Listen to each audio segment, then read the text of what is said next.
வான்கோழியை ஃபெதர்ஸை ஈஸியாக எடுக்கிறதுக்கு சுடு தண்ணியில் முக்கி எடுத்துப்போம். சின்ன சின்ன மூடியை நெருப்பில் காட்டி தீச்சிடுவோம். சின்ன சின்ன பீஸாக கட் பண்ணிப்போம். ஸோ மிளகு, சீரகம், தனியா, சோம்பு, ஏலக்காய், பட்டை, மஞ்சள் சேர்த்து நல்லா வதக்கிப்போம். காஞ்ச மிளகாய் ஆட் பண்ணிப்போம். இஞ்சி கூட ஆட் பண்ணிப்போம். வெங்காயம் சேர்த்துப்போம். உப்பு சேர்த்து நல்லா வதக்கிப்போம்.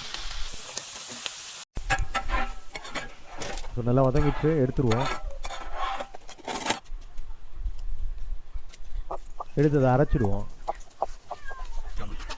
ஸோ வான்கோழி மீட்டை ஆட் பண்ணிப்போம். ஸோ இந்த கறி கூட chilli powder, coriander powder, cumin powder, garam masala powder, turmeric powder, salt சேர்த்து நல்லா வதக்கிப்போம்.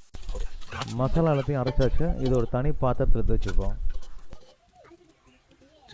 ஒரு 45 நிமிஷம் ஆச்சு. இப்போ நம்ம தக்காளி ஆட் பண்ணிப்போம்.